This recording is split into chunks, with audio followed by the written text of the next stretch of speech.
तो हरियाणा के विकास में लगे हैं, जो गुजरात के विकास में लगे हैं, उन लोगों को मारा जा रहा है, उनके साथ अत्याचार हो रहा है, बलात्कार हो रहा है, हत्याएं हो रही हैं और सरकार मूर्ख दिक्सर बन के बैठी हुई है। यह बिल्कुल ठीक नहीं है। यह भारत देश जागेगा और प्रवासियों को एक ना एक दिन अपने हाथ में सारा संकल्प उठाना होगा और भारत देश के हर राज्य में जहाँ भी बाहुल्य है वहाँ राज्य सरकार बनाना। तो भारतीय प्रवासी जनता पार्टी ने एक मुहिम चलाई। आज इंडिया गेट से यहाँ पहुँचे महाराष्ट्र सदन, ज्ञापन आप देने आए थे।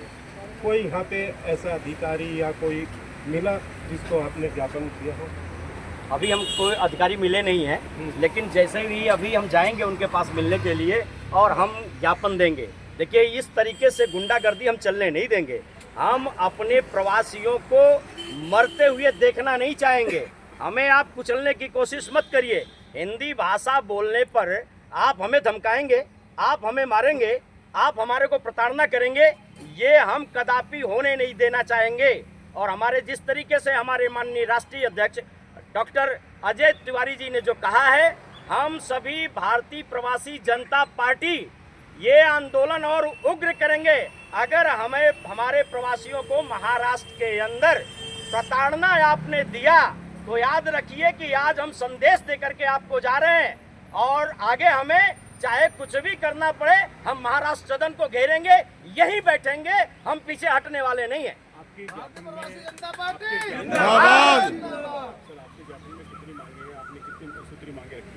सर, हमने सिर्फ 9 सूत्री मांगे रखी है और भारतीय प्रवासी जनता पार्टी भारत देश के लिए है, क्योंकि हर आदमी जानता है कि भारत देश का हर व्यक्ति कहीं ना कहीं का वासी है, कहीं ना कहीं प्रवासी है। संविधान के अनुसार वासी, प्रवासी और अप्रवासी की एकता, यही भारतीय प्रवासी जनता पार्टी का विचार है।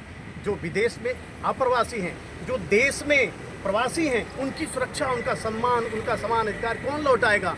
प्रधानमंत्री की जिम्मेदारी है, राज्य सरकार की जिम्मेदारी है। ये क्यों नहीं पूरी होती है? ये पूरी होना जरूरी है। और आज 40 साल से 50 साल से लिंटर मकान बनवा दिया जाता है और उसे तोड़ने का काम करती है सरकार। ये तो बिल्कुल ठीक नहीं है। मैं जानना चाहता हूँ, जब वो बन रहा था तब अधिकारी कहाँ थे?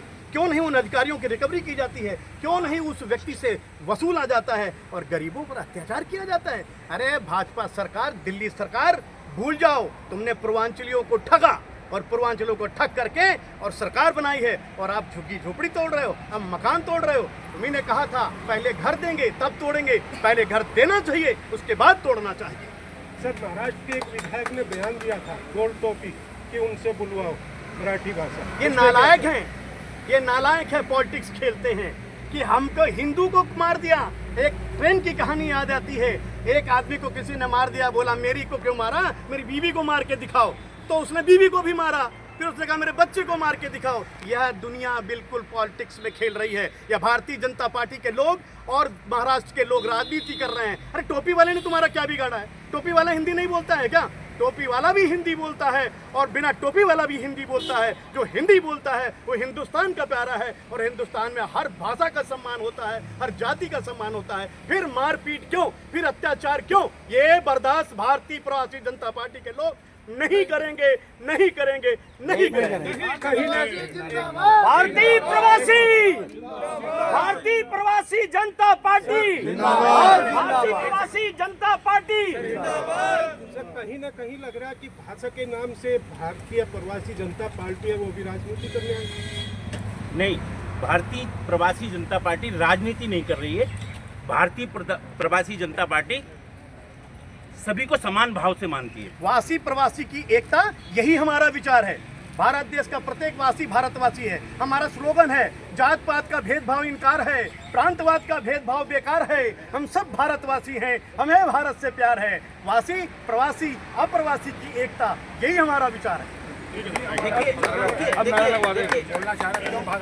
समझने की बात यह है, संविधान का अनुच्छेद 19(1) कहता है कि हर किसी को अपनी अभिव्यक्ति की आज़ादी है, अपनी भाषा में बोलकर लिखकर आगे बढ़ाने की आज़ादी है। तो अभिव्यक्ति की आज़ादी पर हमला, भाषा का हमला कि मराठी नहीं बोलोगे तो आपके ऊपर थप्पड़बाजी होगी, आपके ऊपर अत्याचार होंगे, ये संविधान के ऊपर हमला है। और ये भारत की एकता और अखंडता के ऊपर हमला है, जिसको किसी भी स्तर पर केंद्र सरकार भी ठीक से सुन ले और महाराष्ट्र सरकार भी सुन ले, दिल्ली सरकार भी सुन ले। महाराज सरकार मुर्दाबाद, मुर्दाबाद, मुर्दाबाद। राज ठाकरे मुर्दाबाद, मुर्दाबाद, मुर्दाबाद। ठाकरे मुर्दाबाद। घर दो, घर के बदले घर दो, नहीं हमें शहर दो, घर के बदले घर दो, घर के बदले घर दो।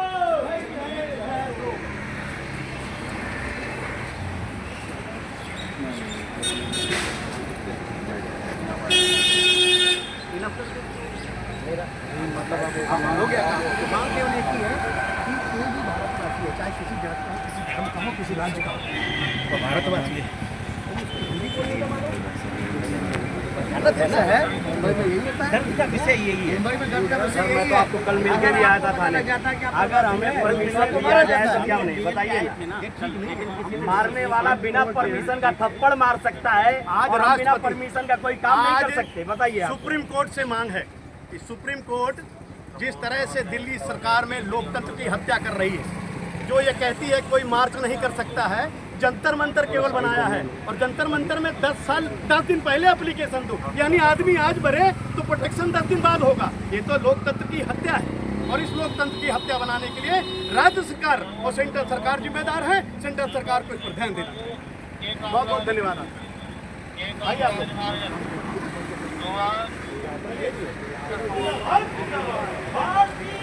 प्रवासी जनता पार्टी जिंदाबाद, जिंदाबाद। भारतीय प्रवासी जनता